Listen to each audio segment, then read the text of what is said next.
आने वाले भी हैं, आसपास के गांव अतराफ के गांव से भी आने वाले लोग हैं।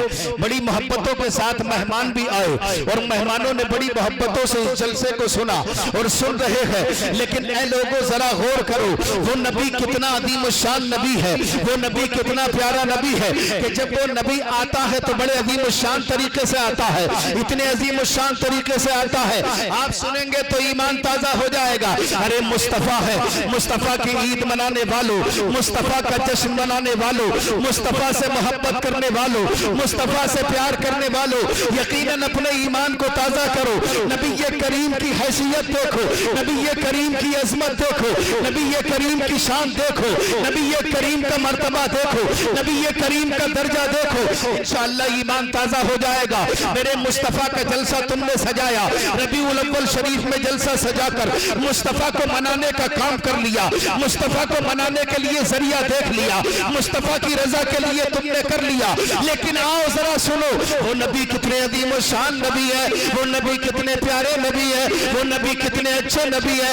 यकीनन जरा गौर करो, आपने तारीख को पढ़ा होगा और तारीख पढ़ के जब आप सुनेंगे इंशाअल्लाह, और जब तारीख पढ़कर तारीख को पढ़ करके जब आप मुलाहिजा करेंगे तो ईमान ताजा हो जाएगा। ये वो मुस्तफा है कि रब्बे कदीर ने तमाम नबियों को बहुत सारे मौजिज़ात भी अता फरमाए, बहुत सारी शान और शौकत भी अता फरमाई, बहुत सारे अजमतों के ताज भी अता फरमाए। लेकिन मेरे नबी का कोई जवाब नहीं है, नबियों के नबी का कोई जवाब नहीं है। ऐ लोगों, तारीख उठा के देखो तो पता चलेगा ये वो मुस्तफा है।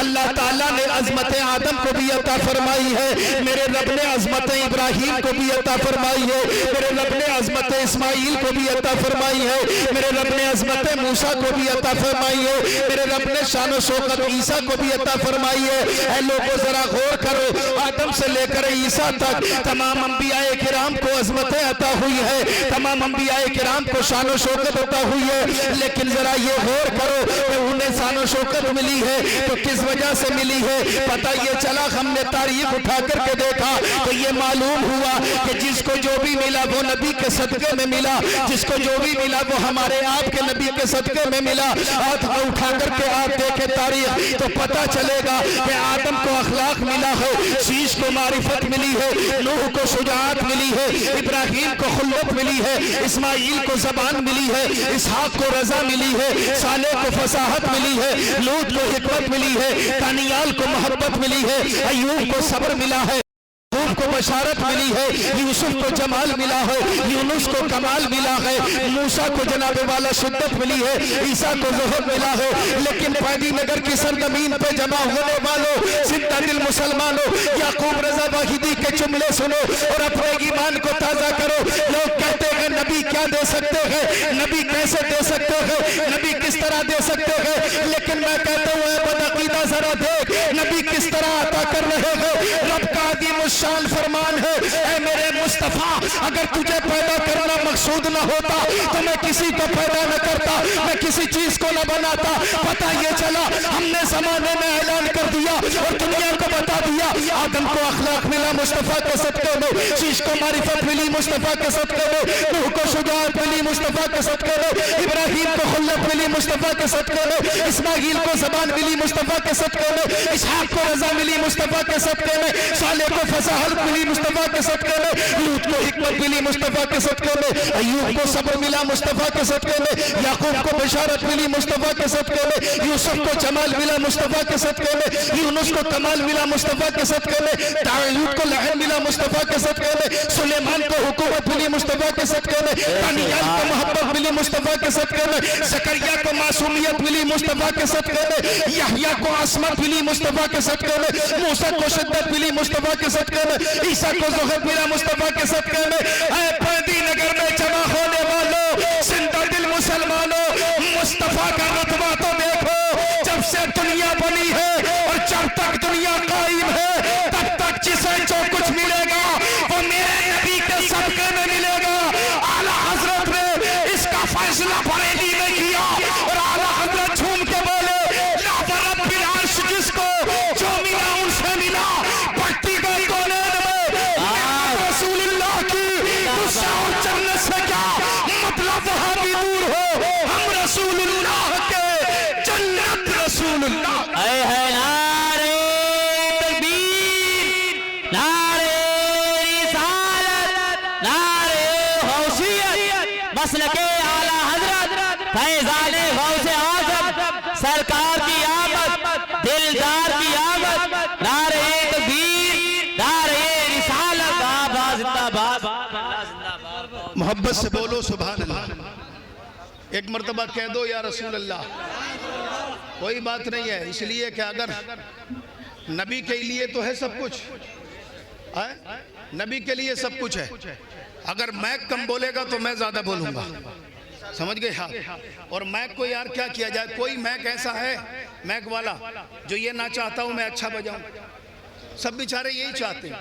अब मशीनरी का तो कोई पता नहीं होता ना, हम इन लोगों को भी नहीं बोल सकते, इसलिए कि ये मशीनें हैं, ये जब साथ देंगी तो यकीनन ये साथ देंगे, लेकिन ये साथ नहीं देंगी तो फिर ये भी बेचारे क्या करें, ये बताइए आप। ये तो कोशिश कर रहे हैं कि अच्छा बोलना चाहिए, बेचारे आज तक अभी तक कोशिश कर रहे हैं सरे शाम से, लेकिन कोई बात नहीं, जैसा बोल रहा अच्छा बोल रहा, बोलो सुभान अल्लाह। एक मर्तबा कह दो या रसूल अल्लाह। नबी की मोहब्बत में बैठे हो कि नहीं? नबी की मोहब्बत में यकीनन देखो बहुत दिनों के बाद मौका मिला है, 6 महीने हो गए, 7 महीने नबी की तारीफ सुनने को नहीं मिली आपको, नबी का जिक्र सुनने को नहीं मिला, लेकिन अगर आज मौका मिल गया दीवानों तो यकीनन नबी को मना लो, नबी को मना लो, इसलिए कि जरिया बन गए महफूज भाई, और आप सब ने इनका दिया साथ, और आज देख रहे हैं जलसा कितना कामयाब। और कामयाब क्यों ना हो, फरिश्ते लिख रहे हैं, इसलिए कि फरिश्ते लिखते हैं, कांधे पर बैठने वाले फरिश्ते अच्छा भी लिखते हैं बुरा भी लिखते हैं, लेकिन जलसा तो अच्छा हो रहा ना नौजवानों, जलसा तो अच्छा हो रहा, और जब जलसा अच्छा है तो आप सुन भी अच्छा रहे। मैं मानता हूं कि नौजवानों को लोग कह देते हैं, लेकिन ये नौजवान ही तो हैं जो दीन में इनकलाब पैदा करेंगे, ये नौजवान ही तो हैं जो उलमा की बात को समझेंगे, ये नौजवान ही तो हैं जो माँ बाप की खिदमत करेंगे, ये नौजवान ही तो हैं जो इमामों से मोहब्बत करेंगे, ये नौजवान ही तो हैं जो यकीनन दीन के झंडे को बुलंद करेंगे। लेकिन जरा गौर करें, आज लोग कहते हैं भाई इमामों की इज्जत नहीं है, इमामों की इज्जत नहीं है। मैं कहता हूं सब एक से थोड़ी होते हैं, कितने बेचारे इज्जत करते हैं, कितने नहीं भी करते हैं, लेकिन सुन लो, कान खोल के सुन लो, इमामों को सताने वाले सुन लें, मोहब्बत करने वाले भी सुन लें, जो सताते हैं वो भी सुन लें और जो मोहब्बत करते हैं वो भी सुन लें। नबी कहते हैं जो उलमा से प्यार करते हैं कल क़यामत में वो उलमा के साथ होंगे, समझ गए? वो उलमा के साथ होंगे, वो इमामों के साथ होंगे हैं? लेकिन लोग यहाँ पर कहते हैं इमामों के बारे में तरह तरह की बातें, बहुत पीछा करते हैं, लेकिन इमाम जो है ना सब सीधे नहीं है, सब एक से नहीं होते। एक इमाम बहुत परेशान, सुनो, एक इमाम को बहुत परेशान कर चुके लोग, समझ गए? अरे यार इधर सुनो भाई, इधर सुनो, एक इमाम को बहुत परेशान कर चुके लोग। जब बेचारा बिल्कुल तंग हो गया तो उसने क्या किया, टोपी उतार के जेब में रख ली और बोला क्या कह रहे थे आप बता नहीं रहा, इमाम मत समझिए, समझ गया? 2 मिनट में हाँ मैं निकाल के बाहर कर दूंगा, बस इमाम की वजह से खुश हूँ, इमामत की वजह से खामोश और चुप हूँ। अगर इमामत, चूंकि इमामत चली जाती है ना, किसी की फातिया नहीं पड़ी इमामत गई, समझ गए? किसी का मिलाद नहीं पड़ा इमामत गई। इमाम के चाहे अब्बा मर रहे हो लेकिन मिलाद पढ़ो, इमाम की चाहे अम्मा जो है करा रही हो लेकिन वो फातिया पढ़ के जाए, उससे पहले न जाए। ए लोगों जरा गौर करो, बड़ा बड़ा कर रहा इमाम मिल जाता, बड़ा बड़ा कर रहा, और वो कहता है और समझाता है तो आपकी समझ में बात आती है। एक ऐसा शख्स जो इमामों को परेशान करता था, इमाम ने पकड़ लिया एक दिन, और पकड़ने के बाद जानते हो क्या कहा? कहा ये बता फजर की नमाज पढ़ी है कि नहीं पढ़ी है? इमामों को तो बहुत बुरा भला कहता है चौराहों पर खड़े होकर, तो एकदम डर गया ये, इसलिए कि इमाम का सामना पहली बार किया था इसने। तो कहा जब जरा पता फजर की नमाज पढ़ी है कि नहीं पढ़ी है? तो कहा पढ़ी है। तो कहा कितनी रकात पढ़ी है? तो बोला 10 रकात पढ़ी है। फजर की नमाज 10 रकात, समझ गए? इसे पता तो था नहीं, 10 रकात बोल दिया इसने। उसके बाद इमाम साहब ने गुस्से आके कहा, आंखें निकाल के कहा 10? तो इन्होंने कहा यार कम बता दी, कहा नहीं 15 पढ़ी।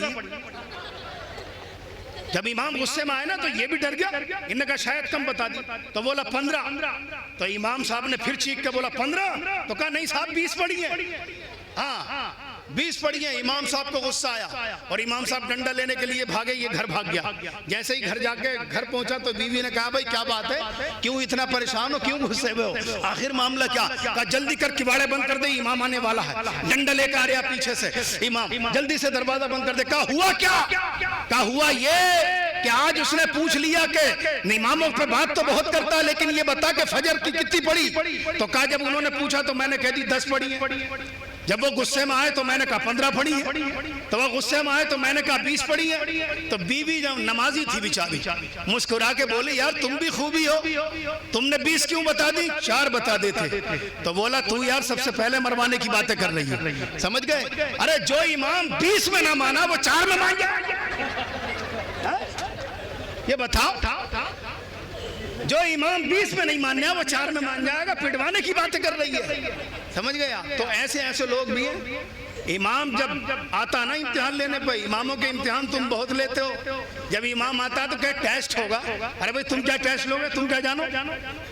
इमाम तो बेचारा डिग्री लेकर आया, पढ़ के आया, तुम क्या करके आए हो? तो ऐसे ऐसे लेते हैं इमाम का टेस्ट जिन्हें अल्हम्दुलिल्लाह भी याद नहीं है, अलहम शरीफ ठीक से याद नहीं है। तो वो कहते हैं साहब कितना पढ़ा, और चेक क्या हो रहा कि आवाज कितनी सुरीली है, आवाज कितनी बढ़िया। इमाम की आवाज बढ़िया है तो सब कुछ सही है, चाहे वो कितने काबिल हो। ऐ लोगों ये इमाम ही तो है यार जो तुम्हें दीन के करीब कर रहे हैं, ये इमाम ही तो है जो तुम्हें शरीयत के करीब कर रहे हैं, ये इमाम ही तो है। अरे उस नबी की तालीम को आगे ये इमाम बढ़ा रहे हैं, उस नबी की तालीम को आप तक ये इमाम पहुंचा रहे हैं। इन इमामों को देखो और उस नबी करीम सल्लल्लाहु अलैहि वसल्लम की सीरत को देखो। वो नबी करीम जब इन दुनिया में नहीं तशरीफ नहीं लाए हैं तो उस वक्त का आलम क्या है? हजरत आमना खातून फरमाती आओ सुनो इंशाअल्लाह, अब पैदाइश की झलकियां सुन लो और उसके बाद मैं बताऊं मेरे नबी किस अंदाज से दुनिया में तशरीफ लाए। जिनको समझ में आए वो भी बैठे रहे और माइक की वजह से जिनको समझ में ना आए वो भी बैठे रहे, इसलिए कि जब तक आप बैठेंगे सवाब मिलता रहेगा और समझ में अगर आ जाए तो सुभान अल्लाह बहुत अच्छी बात है। हजरत आमना खातून फरमाती है, सुनो क्या फरमाती है आमना खातून? हजरत आमना खातून फरमाती है जिस रात मेरे बेटे की वलादत होने वाली है, मेरे बेटे दुनिया में तशरीफ लाने वाले हैं, मैंने क्या देखा? हजरत आमना फरमाती है अरे मैंने उस रात में ये देखा कि जमीन से आसमान तक नूर ही नूर निकलता नजर आता है, जमीन से आसमान तक नूर ही नूर निकलता नजर आता है। इरशाद फरमाती है अरे ऐसा नूर निकल रहा है। हमने कहा है आमना खातून जरा बताओ तुमने क्या देखा? नबी करीम की माँ से हमने पूछा नबी करीम की वालिदा जरा बताओ तुमने और क्या देखा? हजरत आमना खातून फरमाती है देखने वालों सुनो, दुनिया वालों सुनो, नबी करीम से मोहब्बत करने वालों सुनो। हजरत आमना खातून फरमाती है मैंने क्या देखा? मुस्तफा तशरीफ लाने वाले हैं, मैंने देखा मक्के से बसरा तक नूर ही नूर चमक रहा है, आफताब की जिया में जब शान नजर आ रही है। अरे जनाब वाला जरा गौर करो, आफताब की जिया में जब शान नजर आ रही है, शान चहचहा रहा है, चिड़िया चहचहा रही है, शजर मस्ताना बाहर झूम रहे गए, दरियाओं का पानी खेलियां कर रहा है, बादे सबा जन्नत की मुअत्तर हवा खुशबुएं बिखेर रही है, इसलिए कि मुस्तफा तशरीफ लाने वाले गए, इसलिए कि मुस्तफा दुनिया में आने वाले गए, इसलिए मुस्तफा जलवे बिखेरने वाले गए, इसलिए मुस्तफा दुनिया को रोशन करने वाले हैं। नबी की माँ फरमाती है आओ वाक़या सुन लो, लेकिन नबी तुमसे कितनी मोहब्बत करते हैं। अरे एक रात तुम नबी की मोहब्बत में बैठ नहीं सकते, एक रात नबी की मोहब्बत में रुक नहीं सकते, एक रात नबी की मोहब्बत में दे नहीं सकते, लेकिन वो नबी तुमसे कितने प्यार करते गए। हजरत आमना खातून फरमाती है जब नबी दुनिया में तशरीफ लाने वाले गए मुझे कोई तकलीफ हुई, मुझे दर्द कुछ महसूस हुआ तो मैंने क्या देखा? एक हाथ नमूदार होता है और उस हाथ में एक जनाबे वाला एक ऐसा शरबत का गिलास है तो मेरी बारगाह में पेश किया गया, बीबी इसको पी लो। उस शरबत को पी लिया और पीने के बाद फरमाती है ऐसा शान शरबत था यकीनन उससे पहले मैंने न पिया था, वो बर्फ से ज्यादा ठंडा था, वो दूध से ज्यादा सफेद था, वो शरबत से ज्यादा मीठा था। हजरत आमना खातून फरमाती है मैं उस दूध को पीती चली गई और जैसे ही मैंने मुकम्मल किया तो मैंने क्या देखा? हजरत जिब्रील अमीन तमाम फरिश्तों की जमात लेके मेरे घर की तरफ तशरीफ ले आए और मुस्तफा को पुकारने लगे, नबी ये करीम को पुकारने लगे। ऐ लोगों अब सुनो, ईमान को ताज़ा करो। हज़रत आमिना फरमाती है कि जिब्रील अमीन आ गए और आने के बाद में हज़रत जिब्रील अमीन ने आकर के मेरे नबी को आवाज देना शुरू कर दी। और किस अंदाज से आवाज दिया, ऐ सरवरे कायनात आ जाओ, ऐ फखरे मौजूदात आ जाओ, ऐ सैयदुस सादात आ जाओ, ऐ साकिब कमालात आ जाओ, ऐ जाने कायनात आ जाओ, ऐ अदीमुश शान नबी आ जाओ, ऐ रब के महबूब आ जाओ। आप इतने अदीमुश शान है, सरवरे कायनात आप है, फखरे मौजूदात आप है, सैयदुस सादात आप है, जाने कायनात आप है, इतने अदीमुश शान आप है, अफजलुल लिसान आप है, जाने ईमान आप है, दोनों आलम की शान आप है। जिब्रील अमीन पुकार रहे हैं, या रसूल अल्लाह आ जाओ। ऐ लोगों सुनो, जब मुस्तफा आए नहीं तो पूरी कायनात रो रही है, पूरी कायनात गमज़दा है, पूरी कायनात मायूस है, पूरी कायनात परेशान है। लेकिन नबियों का नबी आया तो आमिना फरमाती है मुस्तफा जैसे ही तशरीफ लाए तो मुस्कुराते हुए मैंने ये देखा कि मुस्तफा की आमद से पूरी दुनिया में उजाला हो गया। पुकारने वाले ने कहा, एक अपने आदमी का बोलबाला कर दिया, हाथ के सर्रों को हम दोषे सुरैया कर दिया, खुद थे जो राह पर औरों के हाथी बन गए। क्या नजर थी जिसने मुर्दों को मसीहा कर नारे तकबीर, नारे रिसालत, नारे गौसियत, सरकार की आमद, दिलदार की आमद, हजरत अल्लामा कारी याकूब साहब किबला, नारे तकबीर जिंदाबाद। मोहब्बत से बोलो सुभान अल्लाह। एक मर्तबा कह दो या रसूल अल्लाह। ये नबी जब दुनिया में आए तो किस अंदाज के साथ आए, जरा सुन लो यार। अगर थोड़ी देर आप सुन लोगे तो इंशाअल्लाह ईमान ताज़ा हो जाएगा। समझ गए आप? इसलिए कि हम नबी ने हमारे लिए